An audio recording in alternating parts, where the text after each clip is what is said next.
So over the last couple of weeks, that's exactly what's been happening. Since we've launched, 20 people have given their life to Jesus, committed to follow him, and the chains have fallen, the chains have been broken. And that is awesome. That is great. And this morning, I want to kind of follow that up. I want to go over some things that I think are basic to what it means to be a follower of Jesus. And maybe you're here this morning and you've been following Jesus for a long time. That doesn't give you an excuse not to listen. I hope you'll pay attention. But the truth of the matter is we've got a lot of people in this room who need to know and want to know, what does it look like to follow Jesus? What does that even mean? And so for the next couple of weeks, we're going to talk about following Jesus, a little series we're going to call Follow. What does that mean? What does it look like? What do we do with that? So if you have your Bibles, I invite you to turn with me to Matthew chapter 16. Matthew chapter 16. I'll begin reading in verse 21 in just a second. We're going to talk about following because it's something that Jesus emphasized. It's a word that he used a lot. And more than that, even when it wasn't mentioned, it was something we see the disciples, his followers, the early believers doing on a regular basis. So one day Jesus pulls his disciples aside. And a lot of times he would preach, he would speak, he would perform miracles, and big crowds would gather. 5,000 people, thousands and thousands would gather, sometimes a few hundred. Sometimes he would go outside the temple or even inside the temple and people would gather. But then occasionally he would get just a few guys together. Maybe it was the 12. Maybe it was about 100. There were about 120 followers of Jesus that were always with him. And then there was the 12 who were definitely with him. And then occasionally he'd pull aside those 2 or 3 guys. And that was when you knew that it was something special. It was something important. And that's what he does here. He pulls these guys aside. And in Matthew chapter 16, we don't have any miracles recorded. That's not the purpose of this chapter. We have him pull aside his guys. And it wasn't just his guys. The followers, the 120 followers, there was men and women there. The early disciples of Jesus were supported by and large by a large group of women. Many of these men left their trades, left their income, and what that did was it put the burden upon many of their wives and the ladies in the group. And so these women worked very hard to support financially what these guys were doing in ministry. And he pulls aside his inner circle, and he says, I want to go over some really basic things. And he starts off with a really basic question. We're not going to read it, but he says, hey, who do people say that I am? And they begin to tell him, they said, Jesus, some people say that you're a prophet reincarnated. You're Isaiah, come back from the dead. You're one of those Old Testament prophets who's come back. And he said, okay. They said, others say that you're a great teacher, a great leader. He said, well, what do you think about me, though? Who do you say that I am? And Peter, man, he nails it. He says, you are the Messiah. You are the Son of God, the one we've been waiting on. You have come to restore humanity, to restore our relationship with God. You are the Son of God. You are Jesus Christ, the Messiah. And he says, yes, perfect, yes. And he says, based on this truth, Peter, I'm gonna build the church on that. I'm not gonna build the church with buildings, with money, because it was hundreds of years before there was any kind of beautiful church buildings or any kind of money, for that matter, in the church. He said, I'm gonna build the church on this principle, that I am the Son of God. And so that was the first thing he wanted to nail down, and that we talk about that often here. But then he moved quickly, and he said, I want to go over some other key areas of interest, something you've got to understand, some truths. And so in verse 21, he begins to explain to them what's going to take place next. Now, up to this point, these guys have been following him for a long time, years. Some of them 2 years, 3 years. And they've been following him, and they've seen some crazy stuff. You know, when he said, come follow me the first time, some of them thought, well, we'll probably go on a little journey. Maybe it'll be like backpacking. Maybe it'll be a little bit of an adventure. I'll have some fun. And so they started following him, but then they saw things they never expected. Dead people brought back to life. Sick people healed. People who hadn't walked their entire lives suddenly walking. People who had never heard suddenly could hear. People who had never seen could suddenly see. And then he started healing people of leprosy. And that was their cancer. No one knew how to cure it back then. And he cured it. He fixed it. He healed them. Restored them back into the population. And they began to wonder, what is this all about? Why is he doing all of this? Is he just coming to perform miracles? And then he began talking about a kingdom. And they said, oh, great, he's going to build a kingdom. And in their mind, a kingdom was different than what Jesus had in his mind. And so there was this constant tension between the followers of Jesus and Jesus himself. And he would say, I'm going to build a kingdom. And they'd say, awesome, where do we get our weapons? He'd say, no, not that kind of kingdom. He'd say, I'm going to build a kingdom. They'd say, who's going to rule with you? And he said, not that kind of kingdom. You're thinking here. You're thinking 100 years. You're thinking this planet. I'm thinking beyond. I'm thinking eternal. I'm thinking heaven. I'm thinking forever. And so once again, he pulls them to the side. In verse 21, he explains to them what he's come to do. Verse 21. From that time, Jesus began to show to his disciples that he must go to Jerusalem and suffer many things from the elders and chief priests and scribes and be killed and be raised the third day. They were not really on board with this idea of going to Jerusalem because at this point, Jesus was on the run, if you will. He was a wanted man. They knew the Pharisees, the Sadducees, they knew the religious leaders of that day. They wanted him, and they didn't want to just talk to him anymore. They didn't want to just reprimand him. They had tried that. They had tried to argue with him. They were ready to persecute and kill him. But he says, I have to go. I need to die and be raised up. And they thought, oh, this must be another parable. Okay, what do you mean by that? And it was just really hard for him to explain to them what was going to take place. Verse 22. Then Peter took him aside. I love this. Can you imagine? Let's just not even say, let's take God aside. Can you imagine if you took the president, if you took a governor, you took somebody aside, hey, let me tell you what's wrong here. Let me tell you how to fix this. Peter takes him aside and says, I don't know if you know what you're thinking here, but we got to fix your thinking. Peter took him aside and began to rebuke him. That's not a correction, okay? This is an out and out like, what's wrong with you, man? We've been doing all this. You're going to throw this all away now? He rebukes him, saying, far be it from you, Lord, that shall not happen to you. One of the many times Peter says, ain't nothing going to happen to you with you on my watch. I'm going to take care of you. Verse 23.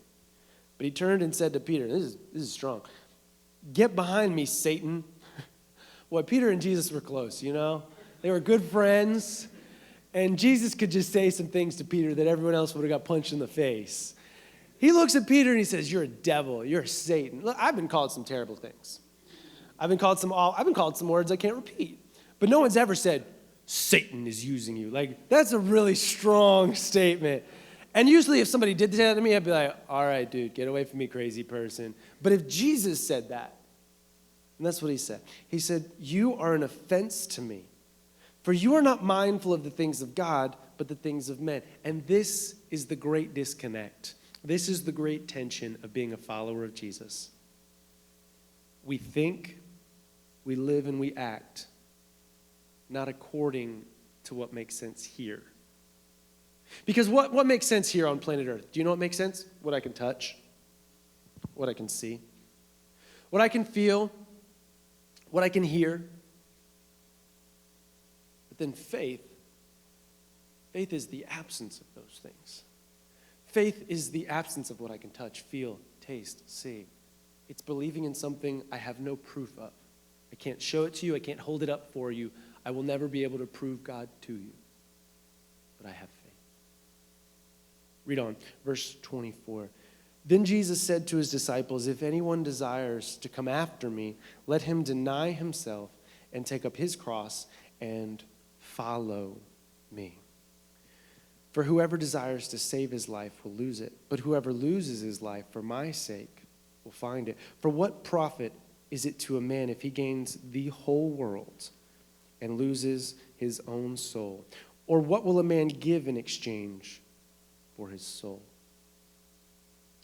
This morning I want to speak simply, basically, and briefly about what does it mean to follow Jesus. Because that's a word we can use, that's a phrase we can throw out there, but if we don't know what it means, it's not going to get us anywhere. So I want to look very simply over the next few weeks at a few times that Jesus used this word and what he followed it up with and what he led up to it with. Because context is everything.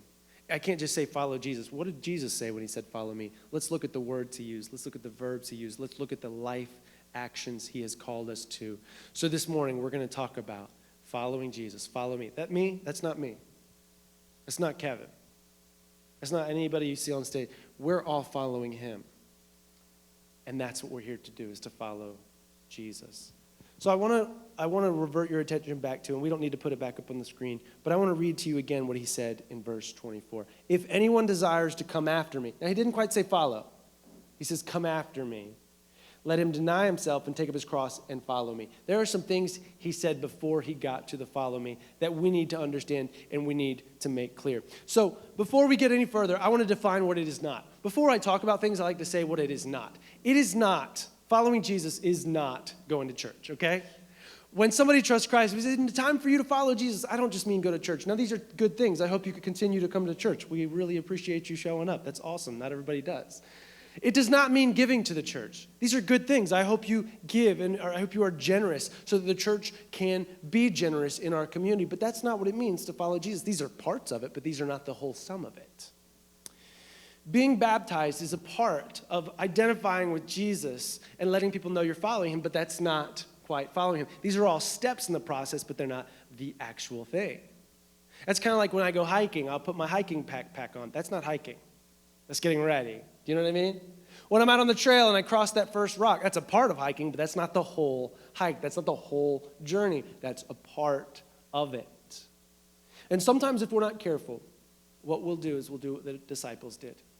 We'll allow ourselves to think in what we can see, feel, hear, and touch, and what makes sense to us. And so we do physical things. We like to have actions and verbs that if I do this, this means I'm following Jesus. And here's the thing, following Jesus doesn't always feel like following Jesus because sometimes it's scary. Following Jesus doesn't always feel like it makes sense. How many of you have ever gone on a hike or a trip and you got lost? You're still moving in the right direction, right? But you don't know. There's no signs. There's no markers. My wife and I went hiking about 3 years ago up in a part of central Virginia, and we do a lot of hikes where there's rock scrambles. Not rock climbing, rock scrambles. Those are less deadly.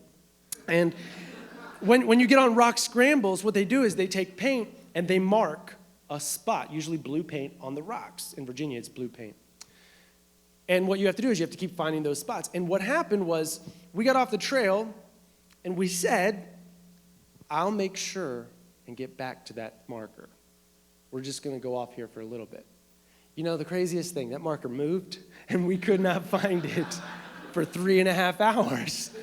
And we didn't see another person, we were terrified. We were hiking, but we were lost. We got off the trail. Following Jesus sometimes means we're not always going to know where we're headed or where he's leading us. And occasionally, we will get off the trail because we walked away from the trail and we got away from Jesus a little bit. We got off path. But here's what I want you to understand. It's not something where you can say, oh, well, I'm doing it perfectly, I lined up. It's always going to be a constant tension. If there's one word that could sum up following Jesus, it's tension. It's tension. It's a constant tension. I want to be here, but I'm not quite there yet. Now, God's brought me a long way. The chains have fallen off, and I'm not who I used to be, but I'm not quite where I want to be, and that's a tension. Because Jesus is calling me to more, and I'm not quite there. That's a tension. It's also a tension because I long to live for him, and I long for eternity with him, but I live here on planet Earth. And I still need to operate. I need to pay my bills. I need to live on planet Earth like a human being. But I have a home in heaven. And so these things, they're at odds with each other, and there's a tension there. And so following Jesus is constant tension. And I'm going to keep coming back to hiking because it's a great illustration. When I go hiking, you know there's a constant tension. The whole time I'm like, boy, I'd like to be done. I'd like to be done. I'd like to be done. And then I get done. Oh, man, I wish I was still hiking. It's tension. It's tension of moving, getting somewhere, exercise, all those things. But it is not, following Jesus is not something where I can say A plus B equals C. It's something where you commit to following him, and you following him, and it's going to look similar to me following him, but I have my own cross to bear if you follow me. I'm going to follow him, and he's going to call me in different areas that he might not call you to. Now, there are general areas that he calls us to, and we'll talk about those in a second. But the first thing Jesus says, if someone wants to come after me, what's that first verb he uses? Look at verse 24. Let him deny himself. Let her deny herself. Now, this is why following Jesus is counterintuitive to us as Americans. Because we live in the land of the free, man. Do what makes you feel good. Do what pleases you. Pursue your happiness, your freedom. your prosperity. And Jesus says, yeah, okay, but deny yourself. What? No, no, no, it's all about me. And Jesus says, no, it's not. It's all about you denying yourself. Human nature says it's all about me. That's the world we live in. Jesus says, you're no longer of this world. You're a child of the King. You are part of a new family. You've been born again into a new family with a new inheritance and a new lifeblood and a new lifestyle. And because of that, you and I, we are to deny ourselves. Now, we'll get into that in a second. Look at the next verse, the next phrase, and take up his cross. Now, he emphasizes take up his cross, okay? Our crosses are going to look different. He doesn't say make your cross. Now, here's what a lot of Christians do, and this bothers me to death. We create crosses for ourselves, okay? We say, well, I'm a Christian. Life should be hard. Look, life is going to be hard, but you don't need to make it hard, okay? You don't need to go creating crosses, going to work looking for persecution, looking for people not to like you because you're a Christian, looking to cause waves. That will happen on its own when you follow Jesus. Quit making your own cross. Jesus said, let him take up his cross. The cross is already made. The cross is already prepared. And let me remind you, the cross to us, it's cool. It's hip. It's something we wear around our neck. Nothing wrong with that. It's something we put up on the wall. Nothing wrong with that. But back then, it was not those things. Back then, it was an instrument of cruelty. It was an instrument of death. And when people said it, they said, ooh, that's something the Romans used to kill people slowly. I don't want to talk about that. Who around here likes to just walk up to people and like, let me tell you about my electric chair? What? Who are you? Get away from me, crazy person. We don't wear electric chairs around our neck. We don't throw up pictures of them on the wall. Why? Because that's an instrument of death. But back then, that's what the cross was. So when Jesus said, take up your cross, his disciples said, whoa, no, take up your weapon. No. Because that's the difference between the mindset of the world and the mindset of the believer. Mindset of the world is I'm here to protect mine and get what's mine and do what I can for me. And our mindset is this life isn't even mine anymore. I've committed it to Jesus. And I'm going to follow him. And if I live, I'm going to honor him. But this life, it's not all there is. There's more beyond this. And boy, that's completely countercultural in this country and every country. Because the world lives with this mindset. All we've got is right here and right now. And so we've got to protect it. We've got to do everything we can to save this, to live as long as we can, to make as much as we can, to consume as much as we can, to enjoy as much as we can. And we say, no, there's more than this. This is just a little speck in all of eternity. It's a little dot on the history timeline of my existence as a soul. Because I'm not a body. Now, what you see, when you hear Mark Nepple, you see me, you think, this is Mark. This is not Mark Nepple. This is Mark Nepple's body. Mark Nepple's a soul. Mark Nepple's soul is going to live forever. This body is not, okay? It will wrinkle. It will gray. It will die. But Mark will not. Mark will live on. I will live on in eternity. There is more than this, than the physical. And that's what it means to have faith, to believe. But he says, deny himself, take up his cross, and then he gets to, and follow me. So this morning, I want you to understand, being a believer is constant tension, constantly denying ourselves. What does that even look like? There are things we could do. I have the freedom to do a lot of different things in this country, and I choose not to. Why? Because Jesus said, honor me with the way you talk. Honor me with what you say to people. Honor me with the lifestyle that you live. We live in a country where, truthfully, you can do a lot of things. You can do just about anything you want. There are a few laws here and there of things you can't do. Sure, you can't go 95 miles per hour down 264. Absolutely, you can't curse at the oceanfront. I know, there are different rules we have that are different here. But for the most part, this life you have, it's yours, man. You can do whatever you want. And Jesus says, I want you to choose to deny what you could do, to choose to follow me, to take up your cross, knowing that it's going to be hard. It's going to be a constant, slow. The cross was a slow death. Being a follower of Jesus is a slow death of ourselves, of our desires. And we're going to get to it at the end. What does it do for you if you gain the whole world? The truth is, we got a lot of people who are giving up Jesus to go chase the whole world, and they'll never even gain the whole world. Anyways, risk reward. Doesn't even make sense. So he says, take up your cross and follow me. And I want to give you a couple of helps this morning for how to follow Jesus passionately, how to follow him faithfully, and how to follow him regularly. You can write these down if you like. But there are a couple of ways we need to make sure that we're following Jesus. Number one, if you're going to follow somebody, you got to be close to him. You know what I'm saying? How many of you ever been hiking with somebody who's just way faster than you, and they get way ahead of you, and you're like, hey, dude, can you stay back here, or I need to keep up or something because I can't see you. If you're going to follow Jesus, you need to be close to him. When you and I are following Jesus, our relationship with him is absolutely number one priority. Spending time in his word, spending time praying, being in a relationship with him where we are close to him. And that works very closely with the second tip I would give you, is don't just make sure you're close to Jesus, make sure you're communicating with him. See, sometimes we have this idea, well, I'll stay close to Jesus by going to church. That's not the same. That's where you hear from God. You hear from his word, man, you worship him. But how do we communicate to him one-on-one? That's prayer, man. That's not me praying for you. That's you praying for you. That's you praying to Jesus about you. That's you praying regularly. My wife and I, man, we talk every day. And when we don't talk, we know something's up. When you stop talking to Jesus, it's usually because something is up. My wife and I, we love hiking. And we usually go in groups of 5, 6, 7, 8 people. And there's usually somebody who's done the trail before. There's a trail up in Central Virginia, Shenandoah, called Old Rag. Old Rag is my favorite hike in all of Virginia. It's a great trail. I've hiked it like 8 times. And what I like to do is when somebody comes in and they say, I want to go on a good trail, I'll say, well, you should come with me and my wife on Old Rag, and we'll take them. And I love that trail. And the whole time I'm hiking this trail, I like to tell them, hey, for the next mile, it's going to be uphill.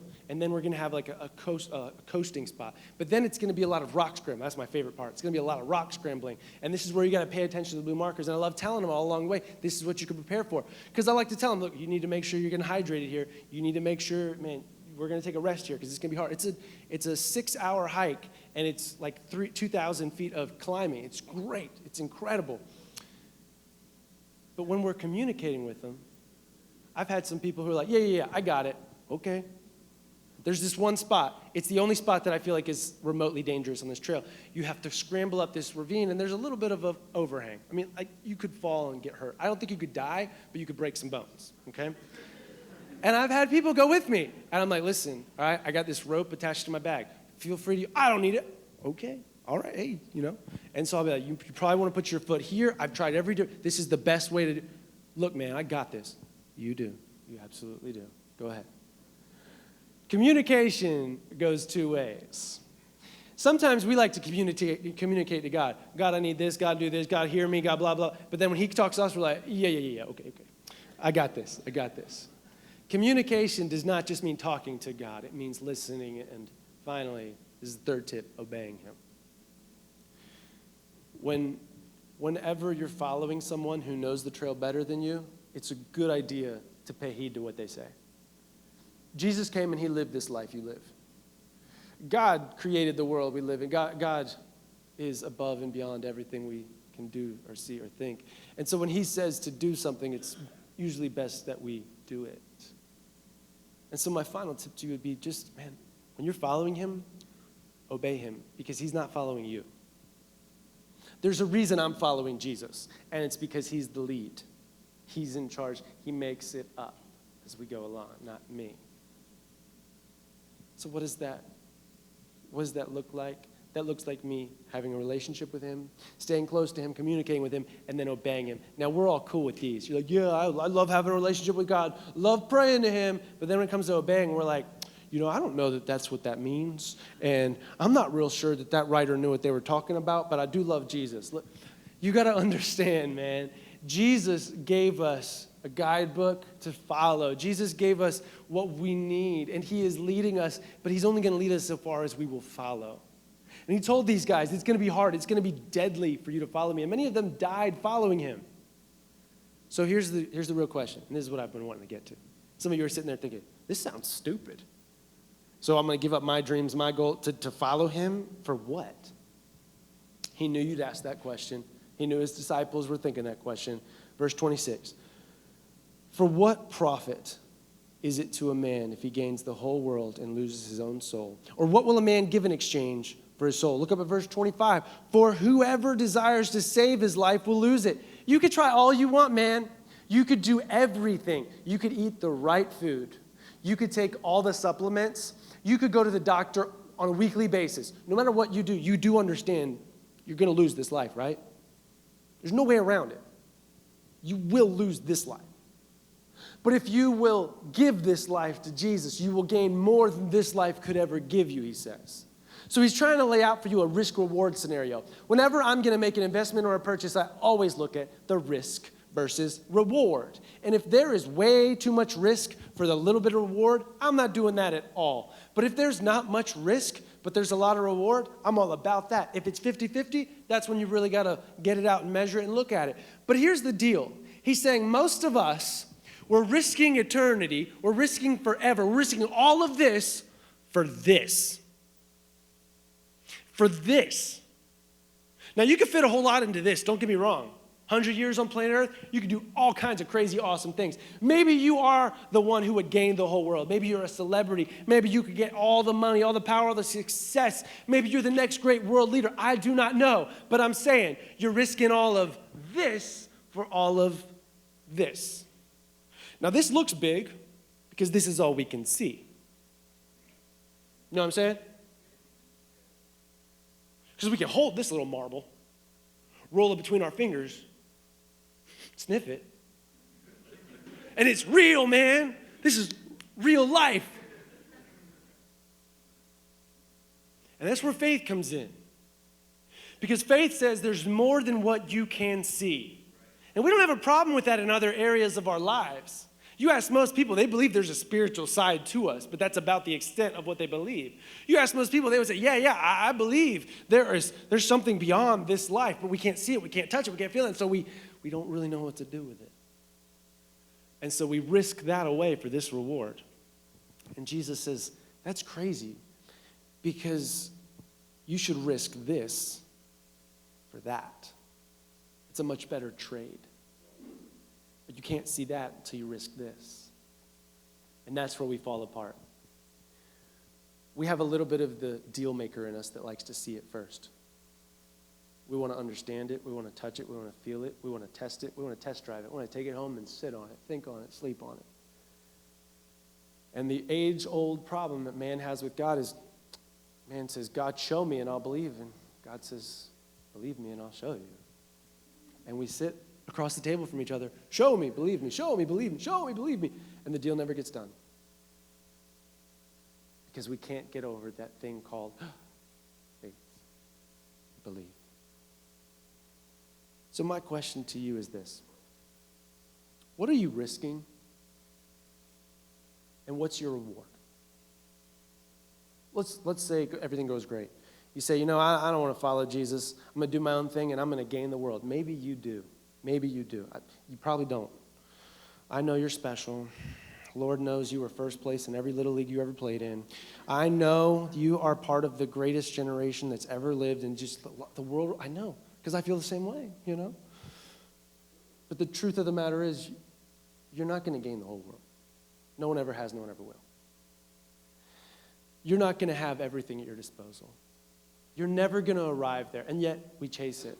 We chase it. We chase it. And we get a little piece of it, right?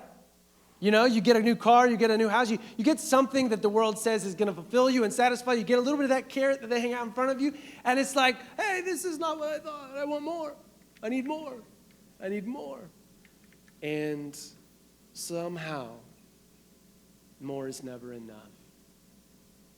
We get to the end of our life and we look back and we say it was never about the things. You've heard your grandparents say that. You've heard your grandfather, your grandmother tell you it's not about the things, it's not about the money, it's not about the overtime. You're like, yeah, but it is. And we risk all of this for this. And we hold on to it so tightly. We grip it so hard. And we think, no one could ever take it from me. And you're going to lose it. Here's my point. You're going to lose it anyways. Why not give it away? This life is so minuscule in comparison with eternity.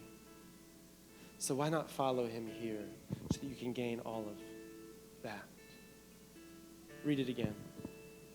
Verse 25. Look at what he says you're risking. 26. For what profit is it to a man he gains the whole world and loses his own soul? So my final question to you this morning is this. Hey, who are you following? Because the truth is you're following someone. Might be Jesus, might not. You might be following you think. You might be following someone else. You say, I want to be like this person. I want to be like this guy. He's got it together. He's got it, the world at his fingertips, man. He makes so much more than me. He's got the coolest stuff, the coolest things. He's popular. She's got it together. You know what's crazy about these people we think have it so together? Us Magazine writes about them, and they sure don't have it all together. Do you know what I mean? They sure don't. And yet, most of our population, you know what they follow? They follow a bunch of broken, hurting people who are just like them. So this morning, I want to ask you, who are you following? In my humble opinion, there's only one person worth following. He was never broken. He was never falling apart. He always had it together, not just on the outside, but on the inside. He never, ever let us down. He did everything to make a relationship with him possible. He's worth following. He's never led anyone astray. So if there's someone I'm going to follow, hey, that's who I'm going to choose. And I hope you do too. So let that resonate with you. This morning, who do you follow? Let's pray.